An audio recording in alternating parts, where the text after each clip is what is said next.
الطيبين الطاهرين وأصحابه غر الميامين ومن تبعهم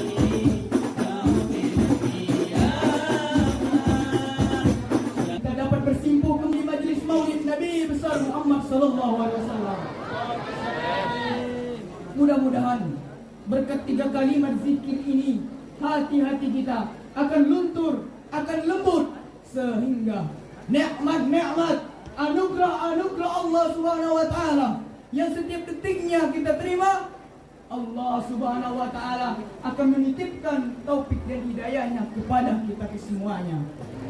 Sebagai modal pokok kita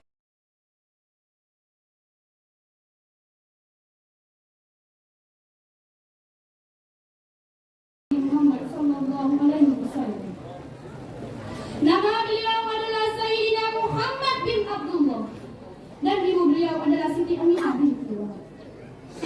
Beliau dilahirkan di kota Makkahul Mukarramah pada tanggal 12 Rabiul Awal. Beliau hijrah ke Madinah pada hari Senin. Beliau mengangkat batu hajar aswad hari Senin. Bahkan beliau wafat pun hari Senin. Alangkah mulianya hari Senin tersebut bagi kita para hadirin. Ma'asyiral muslimin wal muslimat, habibakumullah. Beliau adalah anak yatim. Beliau ditinggalkan oleh ayahnya di saat beliau masih di dalam kandungan ibunya. Dan di saat beliau berumur 6 tahun, ibunya jatuh sakit dan wafat di suatu desa yang bernama Abla. Maka wafat pula ibunya. Setelah itu, beliau diasuh oleh kakeknya yang bernama Abdul Muthalib. Kemudian, kakeknya wafat di usia 80 tahun, yang mana ketika Nabi sedang berusia 8 tahun.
syukran katsiran ala muhadaratiha. Sedikit saya terangkan maksud dari penyampaian Ananda Mursyidah tadi adalah beliau mengajak untuk kita memperhatikan pendidikan, karena pendidikan ini adalah dasar atas kesuksesan suatu masyarakat atau suatu bangsa. Jadi ketika anak-anak kecil di keluarga kita tidak memiliki pendidikan, pengawasan dan pengayoman baik dari keluarga, masyarakatnya, apalagi tidak disekolahkan, maka akan sangat berbahaya di masa depannya. Oleh karenanya, marilah kita selalu mendidik setiap generasi-generasi muda kita, baik di keluarga, rumah, atau... Pertama dan utama, pada siang yang penuh barakah lagi mulia ini, marilah kita bersama-sama kembali meningkatkan kesyukuran kita kehadirat pemilik alam semesta. Dengan kesyukuran berbentuk syukur lafziah. Syukur lafziah setiap kita akan menghadapi nikmat yang akan kita nikmati. Kita dimustahabkan untuk mengawalinya dengan membaca basmalah, Bismillahirrahmanirrahim. Dan setelah selesai menikmati nikmat tersebut, kita juga dimustahabkan mengakhirinya dengan mengucapkan hamdalah, Alhamdulillahirabbil alamin. Dan kita bersyukur tahapan kedua, dengan kita meyakini bahwa semua yang kita miliki, yang berbentuk zahir maupun berbentuk batin, itu kesemuanya dari Allah Subhanahu wa ta'ala. Dan kita bersyukur tahapan ketiga, dengan kita berikrar dengan hati dan mempraktekkan dengan anggota badan, bahwa semua yang dinikmati oleh semua anggota badan hendaklah dikembalikan untuk mengabdi, berbakti, patuh dan taat kepada semua perintah-perintahnya, dan untuk menjauhi semua larangan-larangannya. Inilah yang dinamakan kesyukuran seorang hamba, syukur yang sempurna. Ia sudah termasuk di dalam firman Allah Subhanahu wa ta'ala, La in syakartum la azidannakum. Manakala kamu telah bersyukur kepada Allah, Dia akan menambah dan memberkahi nikmat-nikmat yang telah ada dengan kamu sekalian. And become special character to good man and devotion.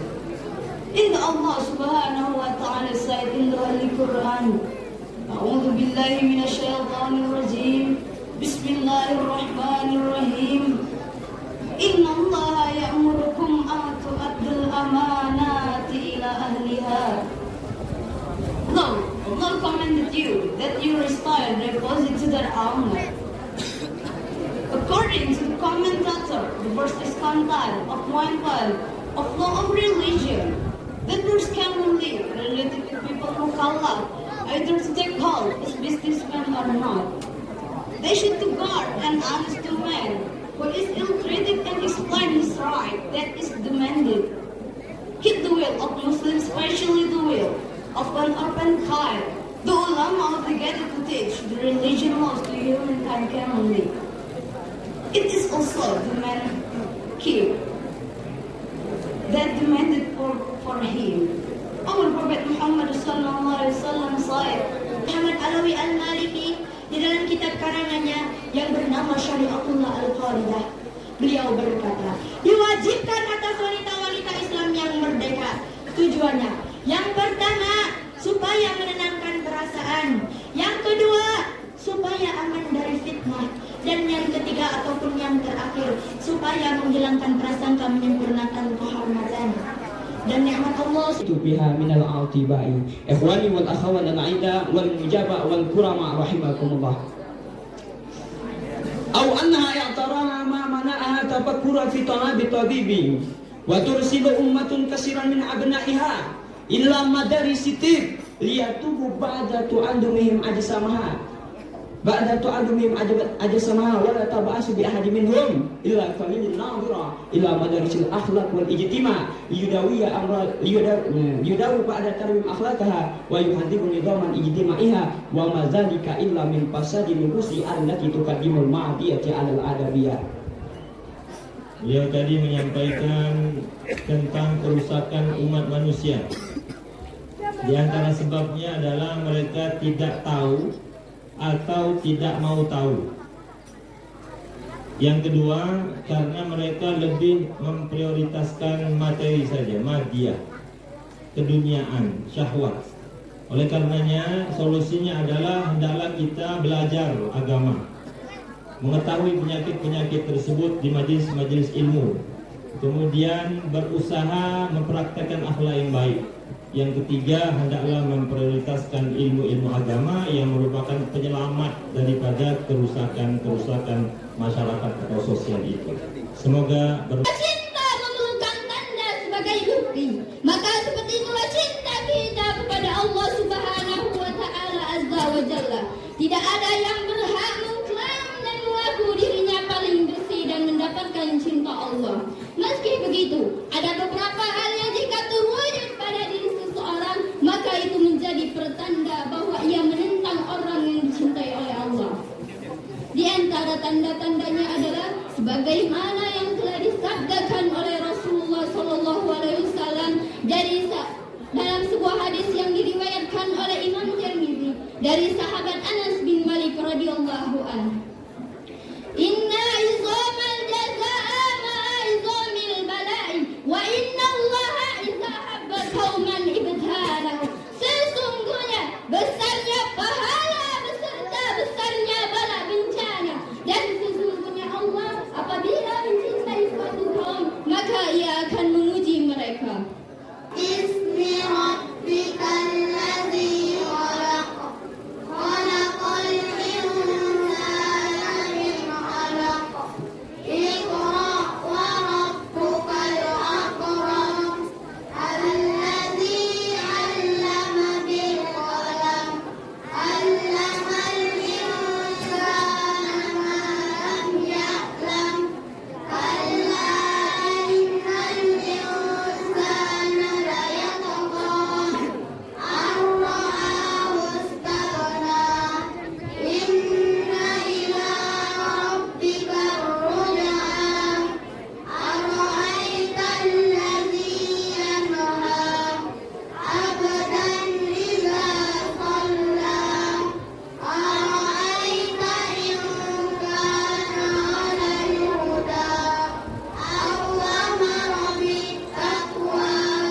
ara'aita in kazzaba wa tawalla, alam ya'lam bi anna Allaha yara, kalla in lam yantahi lanasfa'an bin-nasiyah, nasiyatin ghazibatin qadiyah, falyad'u nadiyah, sanad'u az-zabaniyah, kalla la tuti'hu wasjud waqtarib. Pagi dilaksanakan. Kemudian yang terakhir, para santri kita akan mengadakan musabaqah tilawatil Quran tingkat Kabupaten Morini di Kecamatan 4 Petulairanku. Kami sudah berkoordinasi dengan pengurus pondok pesantren para ustadz ijazah. Kami akan mengajak santri-santri ini sebanyak 20 orang dengan pendamping yang insya Allah kita akan berangkat pada tanggal 26 Oktober. Untuk itu kami mohon doa sehingga kita mendapat hasil yang terbaik, tentunya akan mengharumkan nama pondok pesantren Al-Haramain. Saya kira demikian. Kamu dan masih kagak itu. Bapak Ibu yang kami hormati, itu saja yang dapat kami sampaikan. Mohon maaf kalau ada kesalahan. Namun insya Allah pertemuan hari ini pertemuan yang sangat bahagia bagi kami, dan mohon doa kami dapat membawa cerita ini ke Lahat, dan insya Allah di Lahat akan diterima oleh masyarakat Lahat. Demikian yang dapat kami sampaikan. Saya akhiri. Allahumma muwaffiq ila aqwamit thoriq. Wassalamualaikum warahmatullahi wabarakatuh. Ke depan itu ya tidak ada pilihan, madrasah lah yang menjadi tempat anak kita, anak cucu kita untuk pendidikan. Supaya apa? Supaya dunia dapat dan akhirat dapat. Di mana ini dapat kita lihat? kemarin pada saat KSM, kompetisi sains madrasah, yang diwakilkan salah satunya dari Madrasah Aliyah Al-Haramain. Orang pertama memicingkan mata, apa itu Al-Haramain? Setelah disampaikan pemenang, ternyata Al-Haramain juara dua untuk tingkat provinsi.